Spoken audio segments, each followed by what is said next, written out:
ഇന്ന് തന്നെ ഡൗൺലോഡ് ചെയ്യൂ. കാണൂ നിങ്ങളുടെ ഫേവറേറ്റ് ഷോസ്. എന്റെ ചോദ്യം നിനക്ക് മനസ്സിലാകാനിട്ട വർമ്മ സാറിന് തെറ്റിദ്ധാരണ ഉണ്ടാകാനുള്ള സാഹചര്യത്തെ കുറിച്ചാണ് ഞാൻ ചോദ്യം.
അച്ഛനല്ലേ പോന്ന്? അതെ, അത് വേണമെങ്കിലാ. അച്ഛനെവിടെ പോവാ? അങ്കിളിനെ എവിടെയെങ്കിലും പൊയ്ക്കൂടെ? വല്ല ഫ്രണ്ടിനെയും കാണാൻ പോകുന്നതായിരിക്കും. Yes, friend. നമുക്ക് അച്ഛനെ ഫോളോ ചെയ്താലോ? എന്തിന്? അങ്കിൾ എന്താ കൊച്ചുകുട്ടിയാണോ? എന്തെങ്കിലും കാര്യത്തിന് പോവായിരിക്കും. നമ്മള് വെറുതെ ശല്യപ്പെടുത്തുന്ന എന്തിനാ? അതല്ല ഋതു, ഞാൻ കുറച്ച് ദിവസമായിട്ട് ചില കാര്യങ്ങൾ അച്ഛനോട് ചോദിക്കുന്നുണ്ട്. അച്ഛൻ അത് മറച്ചു വെക്കാം. അതില് സത്യമുണ്ടോന്ന് അറിയണമല്ലോ. നമുക്ക് ഫോളോ ചെയ്താലോ? അങ്ങനെ സംശയിച്ച് പുറകെ ചെല്ലുമ്പോ നമ്മളെ കണ്ട അങ്കിൾ എന്ത് വിചാരിക്കും രാജു?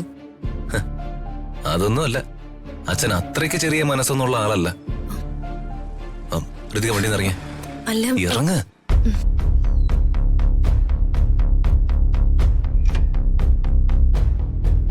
വാ വാ.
രാജു, ഈ വീട് ആരുടേതാ?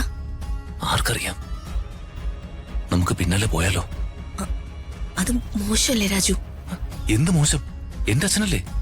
വേണ്ട രാജു, നമുക്ക് തിരികെ പോവാം.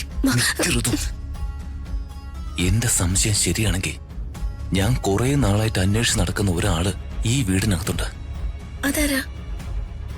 അച്ഛൻ ഉൾപ്പെടെ നമ്മൾ 3 പേരും കൂടി അന്വേഷിക്കുന്ന ഒരാള്.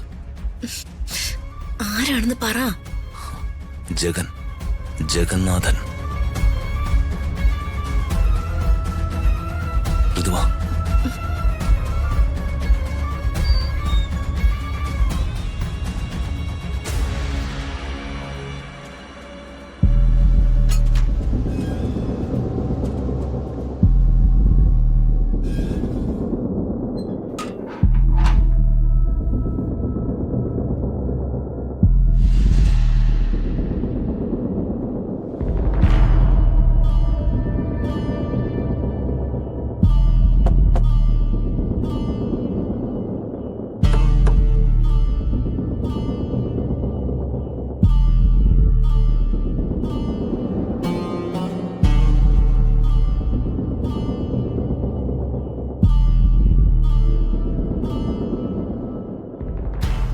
എടാ ജഗ, ഞാനാ വേണു.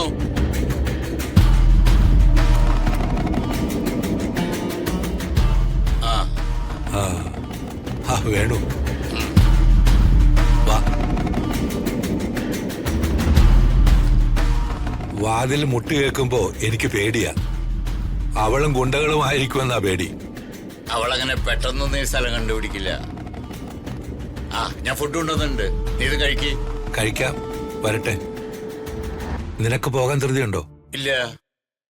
എന്നാ ഇരിക്കേ.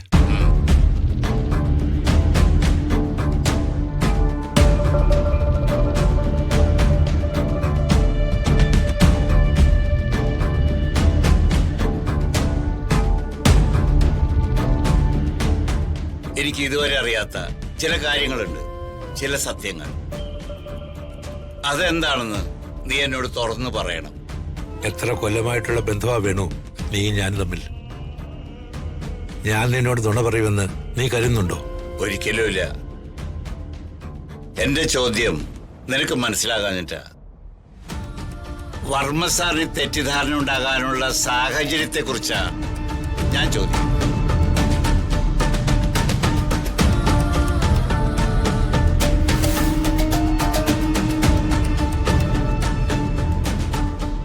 പ്രതാപൻ രാഷ്ട്രീയ നേതാവായും മന്ത്രിയായും വളരെ തിരക്കിൽപ്പെട്ട് നടക്കുന്ന സമയം അയാളുടെ കുടുംബകാര്യങ്ങളിൽ ചിലതൊക്കെ ആത്മസുഹൃത്തായി എന്നെ ഏൽപ്പിച്ചു.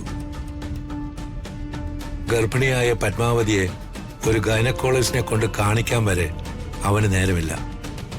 അവൻ അതൊക്കെ എന്നെ ചുമതലപ്പെടുത്തി. പത്മ എനിക്കെന്റെ പെങ്ങളാണ്. അവളൊരു കൂടപ്പിറപ്പിനെ പോലെ എന്നെയും കരുതി. പത്മയും പ്രതാപനെയും തെറ്റിച്ച് ഒരു മഹാറാണിയായി മാറാൻ അംബിക ഒരുക്കങ്ങൾ ശേഖരിക്കുകയാണെന്ന് ഞാൻ അറിഞ്ഞില്ല വേണു. അവൾ എന്നെയും പത്മയും ചേർത്ത് ഒരുപാട് അപവാദ കഥകൾ പ്രചരിപ്പിക്കാൻ തുടങ്ങി. അവൾ അവസാനത്തെ ഒരു ആയുധം പ്രതാപന്റെ മനസ്സിലേക്ക് അങ്ങ് ഇറക്കി തറപ്പിച്ചു.